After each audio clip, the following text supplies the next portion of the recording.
World famous financial guru Dave Ramsey says, all debt is dumb. We disagree. Moving forward with the Dekker team. Moving forward together with the Dekker team. We are delighted that for over 35 years, we've been able to come alongside you, not only selling, buying, and investing over 3,117 times, coming alongside you to build your fun, build your fitness, build your finances, and even strengthen, heal, and flourish inside relationship. Yes. And you know what about that? Absolute rules can feel safe.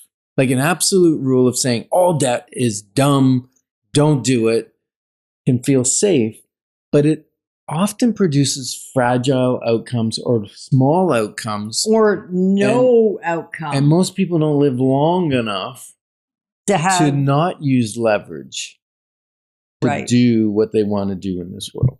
And, Dave Ramsey is an amazing teacher. We've even facilitated his financial peace courses for churches. And we subscribe to 90% of what Dave Ramsey says, probably. Yeah, absolutely. And we've read most of his books and we've seen him live. We've even had a chance to meet him. So he's a great guy.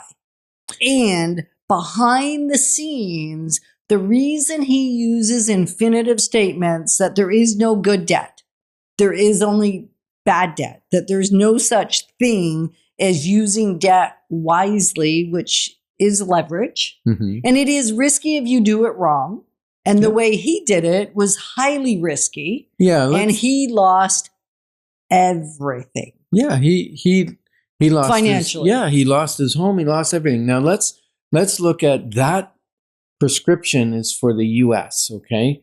And in the US, they will let you leverage a lot more than they will in Canada. Right. Secondly, in Canada, if you have a mortgage on a property and you're making the payment, they will never call that loan. They won't say you need to pay back that mortgage, right? Because you're making the payments. In the US, they have the ability to call the mortgage. And he had multiple properties highly leveraged. And the banks got nervous when there was a slight downturn in the market. Or a significant downturn. Right? And they called his mortgages. Well, then what he had to do was sell properties at a loss to pay the mortgages.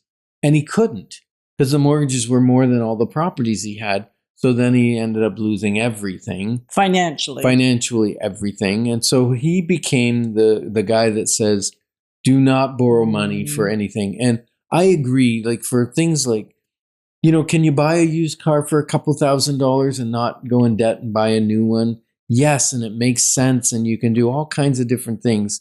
And even the Wealth Formula book, we parallel what he's saying about getting out of debt and not having consumer debt. And having an emergency fund and having money set aside so when an emergency happens financially, you don't have two emergencies, right? A financial and an emotional emergency. You're only dealing with it emotionally because it's never fun to spend money you hadn't planned on spending. Right. And if you have it sitting in your emergency fund, then you can just use that money, pay it off, rebuild it. And that's strategy. That's smart. We are proponents of that. We have done it for decades now. We didn't always do it, and we've done it for decades. We align on almost everything. And yet this definitive rule statement, like presented like a law. Yeah, well, that's where it comes. Is dumb. Can I just say it's dumb? It is dumb. And that's where the risk comes in, right? Right. Like what you just said, to have your emergency fund, to have a bigger emergency fund, right? You have the small emergency fund, then you have a big emergency fund. That covers you if there's problems like the tenant doesn't pay the rent for a few months. Right. You don't want to have to sell that property in a hurry with a tenant that's not paying. Right. You don't want to be in distress. Yes. But if you have an emergency fund, the tenant stops paying, you can keep paying the mortgage while you figure things out. And it's wise leverage as opposed to risky leverage. Or reckless. Reckless. We don't want risk. We don't want undue risk. Is there some risk in building wealth? Yes. And if we look at it in a one-by-one case through a clarity call, you will know whether it makes sense for you or not. If you can't get to peace, don't do it. Like if you can't, with good information, with solid financial principles, if you can't get to peace, it's a bad idea for you. We are not saying this is for everybody, but Statistic Canada says what? Well, it says traditional financial portfolios, that's like stock market, bonds, that kind of thing, loses its resilience when you don't diversify. And diversify means putting money into real estate as well. Like you look at mutual funds, like my grandmother said, don't put money in the stock market unless you can afford to lose it. Well, guess what a mutual fund is? It's just a group of stocks in the stock market. When the stock market has a dive, mutual funds dive with it because they're made up of stocks. And with stocks, you're investing in somebody else's business, not your own personal business. You have zero control of what happens during that business or to that business or what they do, the business decisions they make. You have zero control, zero effort as well, but it has its own risk that way, right? Right. Real estate, you can't control the market. You can't necessarily control the tenant, although you can control tenant selection. Yes, you can.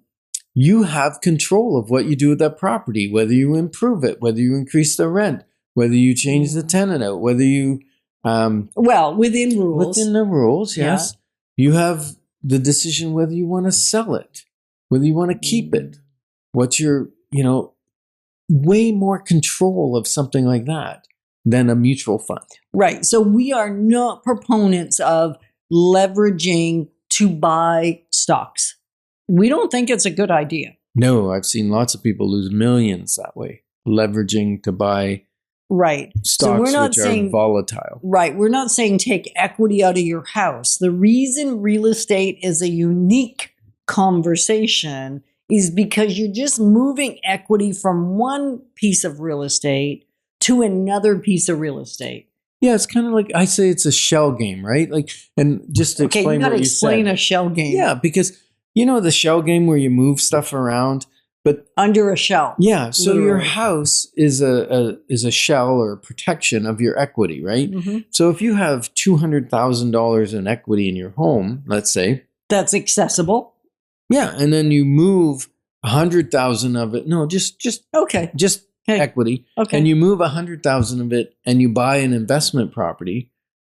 You have 100,000 under this house and 100,000 under this investment property. You still have $200,000 of equity. It's just spread out a little more, and that gives you options and it gives you leverage because both those properties over time tend to go up in value. Right. So they're going up in value. 2 mortgages are being paid down instead of 1 mortgage. Rent is coming in likely from the one property. Mm-hmm. You're living in the other one, or you may be somebody that lives in a very inexpensive rental and you rent out both properties. Like there's nothing that stops you from doing that. Mm-hmm. You can take equity from an investment property and spread it out into 2 investment properties. Yeah. So wealth grows when equity is stewarded wisely, not when it's locked away in fear.